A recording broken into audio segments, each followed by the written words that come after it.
नमस्कार दोस्तों, welcome to my YouTube channel. और मैं आज आप लोगों के लिए एक नया वीडियो लेकर आया हूं जो कि बच्चों के पेट दर्द से रिलेटेड है, जिसको एब्डोमिनल कोलिक भी कहते हैं, जो कि नवजात शिशु में ज़्यादातर दिखा गया है। तो मेडिकल के हिसाब से एब्डोमिनल जो कोलिक इन्फेंट में पाया जाता है, उसका डेफिनेशन क्या है मैं आपको बताने जा रहा हूँ। तो उसका डेफिनेशन ऐसा है कि एक स्वस्थ और पूरी तरह से खाना खाता हुआ बच्चा, जिसको आप लोग मतलब पूरी तरह से फीडिंग कर रहे हैं, अगर वो बच्चा, उसके शरीर में अगर कुछ मतलब एक्सटर्नल कुछ कंडीशंस ऐसा, जैसे कि आपका बुखार या दस्त या सर्दी या खांसी, ऐसा कुछ प्रॉब्लम नहीं है, और फिर भी अगर बच्चा दिन में 3 घंटा से ज्यादा अगर रोता है और हफ्ते में अगर 3 दिन से ज्यादा रोता है, तो उसको हम एब्डोमिनल कोलिक या इन्फेंट कोलिक कहते हैं।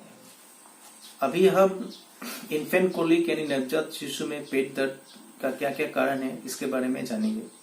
तो इसका पहला कारण है, अगर आप अपने बच्चे को कुछ ऐसा खाना खिला रहे हैं जिसके लिए उसका बच्चे का पेट में ज्यादा गैस प्रोडक्शन हो रहा है, तो इसके लिए हो सकता है।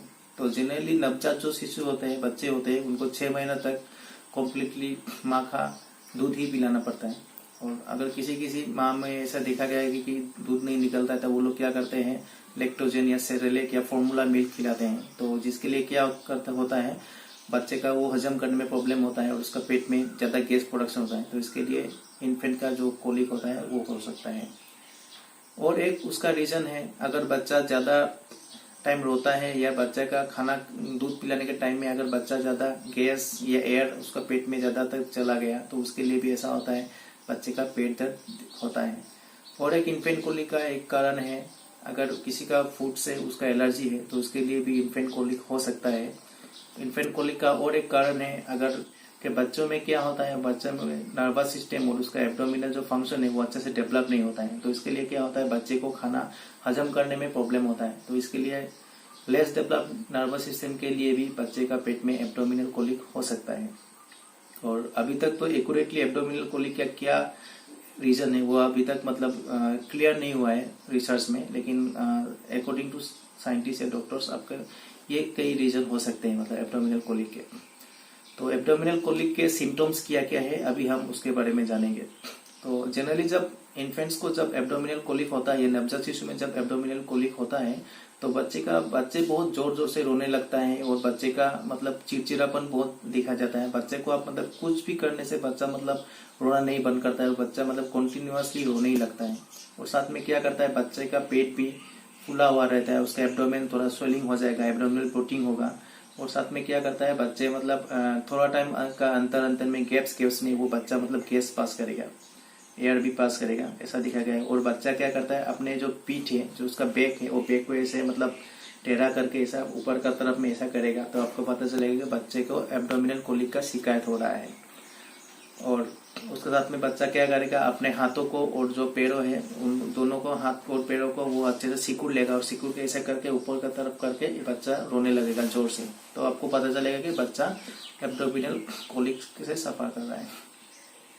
और अगर इनके अलावा अगर आपके बच्चों में डायरिया है या सर्दी जुकाम हो गया या बहुत ज्यादा खांसी हो गया, और अगर उसका मतलब पेट में बहुत मतलब कॉन्स्टिपेशन है, अगर उसका लेट्रिन भी पास नहीं हो रहा है अच्छा से, कुछ ऐसा प्रॉब्लम है और बच्चा रो रहा है, तो आप क्या कीजिए, एब्डोमिनल कोलिक नहीं हो कि दूसरा कुछ भी इन्फेक्शन के लिए भी हो सकता है।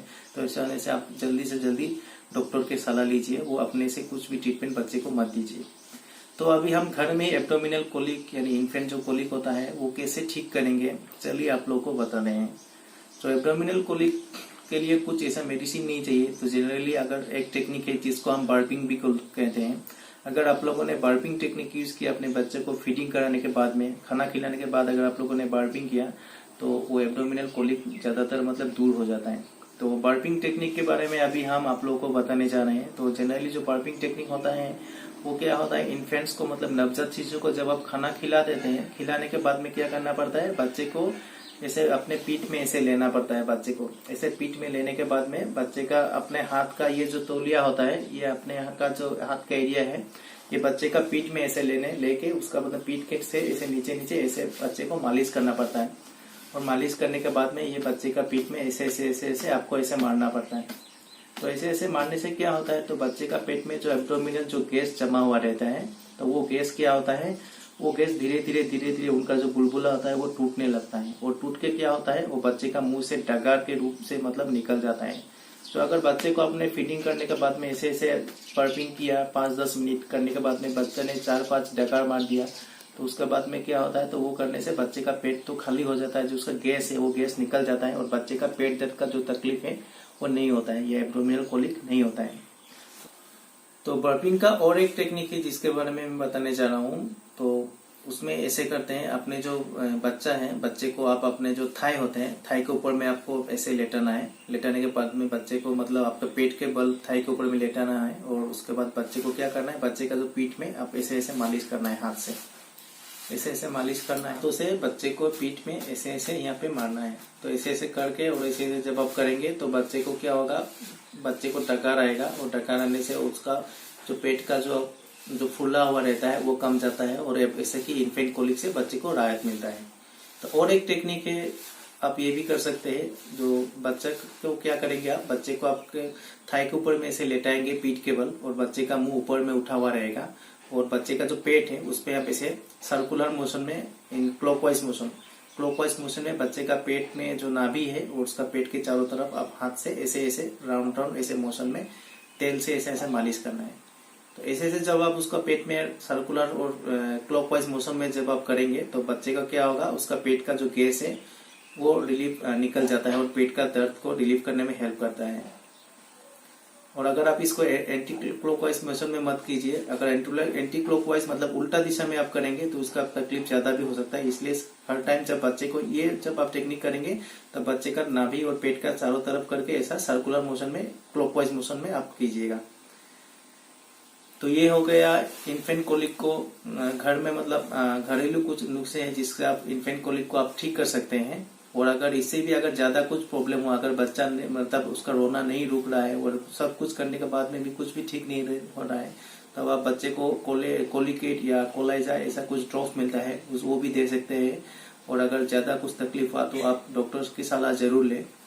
तो आशा करता हूँ दोस्तों आप लोगों को मेरा ये वीडियो पसंद आया होगा, और अगर ये वीडियो आप लोगों को पसंद आया तो मेरे चैनल को सब्सक्राइब कीजिए, और वीडियो को लाइक कीजिए और कमेंट कीजिए। तो वीडियो को आखिर तक देखने के लिए आप सबको बहुत बहुत धन्यवाद। आपका दिन शुभ हो।